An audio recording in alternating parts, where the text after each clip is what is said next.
In this video, we're going to learn about air-to-air in the F-4 Phantom from Heat.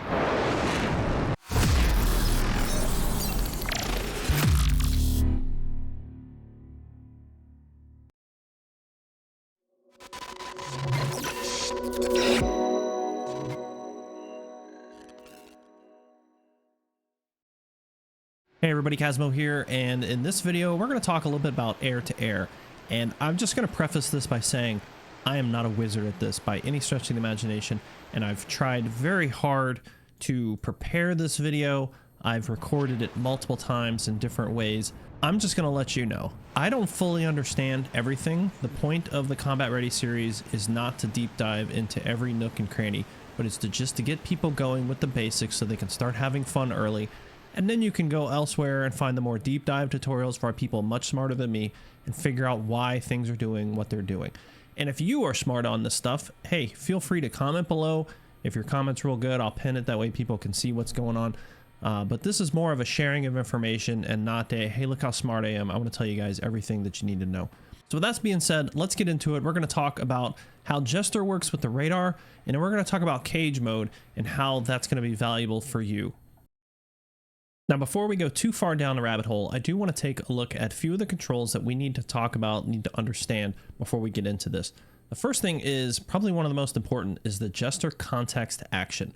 This is a switch that you're going to either do a short, a double click, or a long hold. And this is going to allow Jester to interact with things without having to pull up that wheel. And this will make a little bit more sense here pretty quick. Second is the cage button. This is located on your throttle. This is going to allow us to sort of circumvent the radar searching. Again, this will make more sense in the context of what I'm going to show you how to use it for. Now, there may be other instances where the cage button is of value, but I will tell you in the time that I've been playing with the F4, the time that I've needed the cage is when I just was unable to get a radar lock through the normal Jester radar scan. Additionally, with that, you're going to need the nose gear steering auto acquisition button. That should be located on your stick. And the air-to-air refuel release button, which does a number of things in this aircraft, so it's definitely a handy switch to have. All right, so here we are on board the aircraft. When we look out the right side, we've got two sets of 3 aircraft. I've just got some bombers out there. They do have tail guns. We're going to need to be close, or be careful we don't get too close. Now, right now, Jester is doing his 50-mile scan. Of course, through the use of the Jester wheel, we can change that scan. He can do a narrow scan. He can do 25-mile scan. We're just going to leave this as is because I think generally speaking, you're probably just going to be doing this. So what's going to happen is we turn in towards these guys. Jester is going to detect them on radar. He's going to start auto acquiring them. And what he's going to try to do is pick up the biggest threat. So let's go ahead and pull around. We've got a close group of about 10 miles. And then another group that's probably another 10, 15 past that. We can see right there, he's already grabbing onto the closest guy he can. Right 5 degrees, 14 miles, 19,000. He's going to start giving us some guidance, and he's going to start changing the range of the radar. I got to be careful because he's going to keep trying to talk over me. Left 20 degrees, 22 miles, 18,000. All right, so he's calling out all these other aircraft, but he has acquired that aircraft. Using that contact switch, I'm going to just tap it once. Roger. He's going to start looking for other aircraft and start grabbing on. 25 miles. 18, so he's actually looked past that group and grabbed somebody in that far group. So I'm going to tap it again. And he's just going to rotate through. Roger. And as he gets to something closer, you can see that he's bringing the scan pattern or the scan size, the scan range down. He was at 50, now he's at 25. We just continue to rotate through.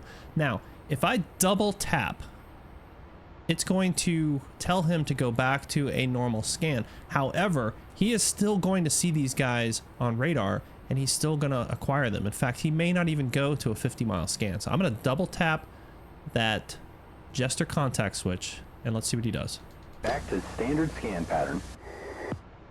So in theory, he should go back to a 50-mile scan and just start looking. But again, he's already seeing stuff. So why would he do that? So this is one of those things where Jester might be a little bit too smart, or we might just be overthinking what we should be doing with Jester. Now, once we've acquired a target through this technique, we should be able to hold that contact switch. Copy. And then he's going to get a lock for us. And we get the steering cues. We're not going to get too deep into how the missiles actually work, but we're getting our steering cues. And if we wanted to change our target, we could just, Focusing again, on your guy. tap one more time. Roger. And he's going to change. So we can play around with these context buttons and he'll kind of bounce around between these aircraft. And at that point, you just decide which one you want to engage. Make sure that he's got a good lock on the 12 guy. o'clock. 10 miles. Roger. Locked bandit. And engage however you like. Now, this is all well and good when we're in a benign scenario where we kind of have everything laid out for us.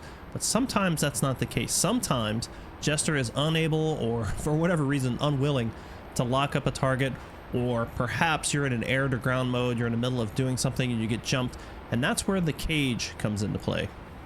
Now let's just bring up the manual, and all I've done is put my cursor on the button in question and hit the M button, and that's going to bring up the manual to that particular switch. You can do that across the cockpit, but I want to make sure that we're talking about the cage button, that we're being accurate. We can see that this is a button located on a throttle.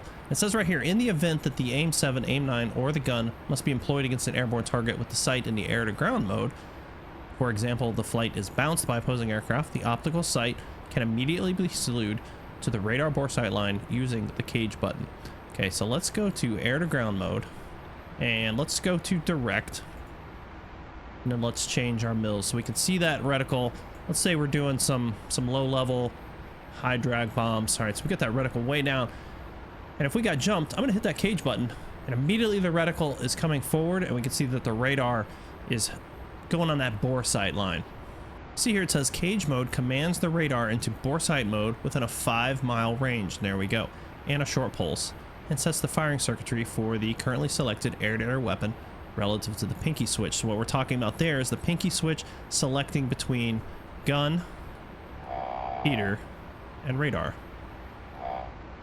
Essentially, this allows us to very quickly get ourselves set up for the merge in case we are jumped. Now, this is also handy in the event that Jester is just flat out unable to lock on. Now, what I'm going to do is add in a clip, and this was just my friend Happy and I flying around. We were just kind of doing some intercepts, and I could not get a lock with Jester to save my life. I immediately switched, and again, I was in air-to-air mode, but I immediately switched to cage and put my reticle on the target, and I'll talk a little bit about that as I show this. All right, so in this scenario, Happy is at my, say, 10 o'clock or so, and we're moving to engage these two aircraft. I've got the right. Roger that. Copy. Roger that. Copy. Copy. I got that guy. Roger that. Right, go ahead, I can't. Jester won't lock onto the other guy. Left 5, 17 miles. Yep. Roger that. Roger that. You got it. Fucking A, Jester, you piece of shit. Heads up, nails. 12 o'clock. And nails. 12 o'clock. I think they're together because there's two on the radar. You got it. Roger that. All right, scanning the sky again. I could not get a radar lock. I've been trying for miles and miles and miles. At this point, I just gave up. All right, returning to standard scan. Back to standard scan.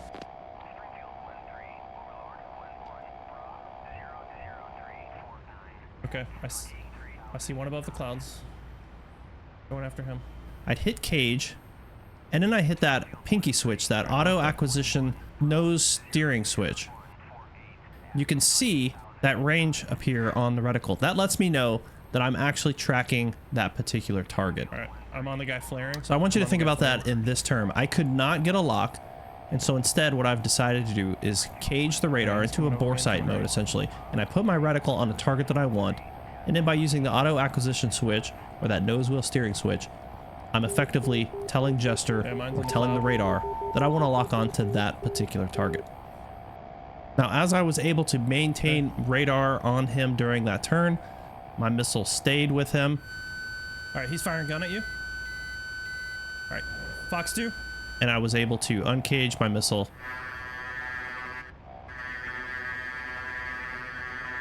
And make the kill. Flash. Well, let's go back to our friends, the bombers, right now. We've got single bomber.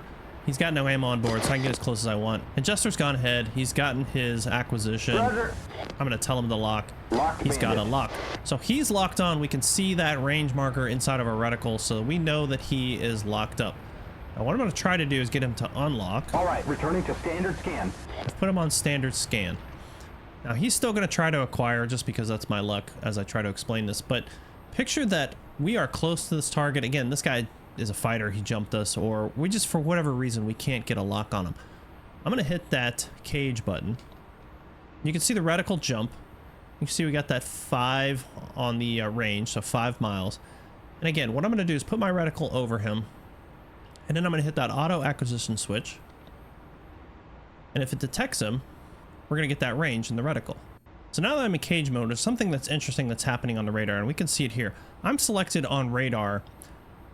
That switch also favors the right side of my center line. So if you look at my radar screen, you can see that it's looking slightly to the right of the screen, and that's where it's sort of favoring. If I switch down to gun, it's favoring the left. Now it grabbed on because I jumped through the center there.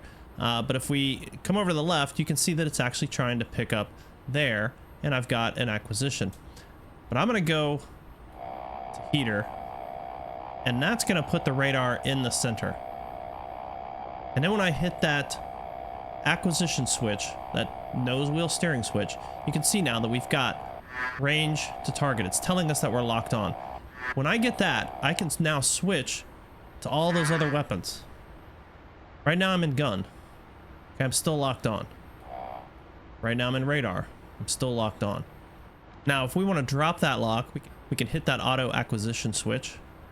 And if we want to get out of cage mode, there's 2 ways. One, we can rotate the weapon selector all the way down to Bravo. That's a lot of work. What we could also do, returning to regular scan. Let's just tell Jester to go back to a regular scan and let him do his thing. So again, let's do it at combat speed. I'm going to hit cage. I'm in radar mode right now. I'm going to hit auto acquisition, and we're able to lock this guy up. Break lock. If I want to get out of that, I can tell Jester to break the lock with the context button, or I can just tap the auto acquisition button again. I'm going to tap the auto acquisition. We're locked. Context button break once. Lock. Break the lock. Go back to normal scan. All right, returning to standard scan. Double tap. Right 5, 2 miles, 14,500. Now I'm going to switch to gun. I'm going to go cage, auto acquisition, and it's grabbed onto the target. The point is, we're basically in a bore sight mode. Shut up, Jester. We're in a bore sight mode. And as long as you've got one of those, and again, the heater is going to be in the center, the gun is going to be on the left, and your radar missile is going to be on the right. It doesn't matter what weapon you're planning to use. Those switches have a duality, right? It's the weapon itself, but it's also where the radar is looking left or right. 11 o'clock now. So don't get too hung up on that, because once you got a lock, and I've got a lock on him right now, I can tell because I've got that range marker inside of my reticle, I can switch to whatever weapon I want. In this case, I've got my heater, and on cage and fire.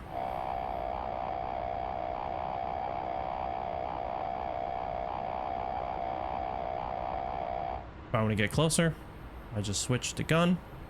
Make sure that my gun is armed. And now I have my gun reticle.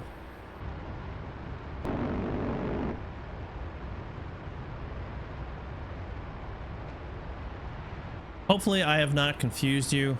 Like I said, it is a very confusing sort of thing to try to explain because there's a lot going on. Even though it's not complicated, it's not complex, it's inconsistent. And it's not inconsistent because it's broken. It's inconsistent because it's just the nature of what it is. You're dealing with a radar that isn't always going to lock on the way that you want it to. It may not see what you want.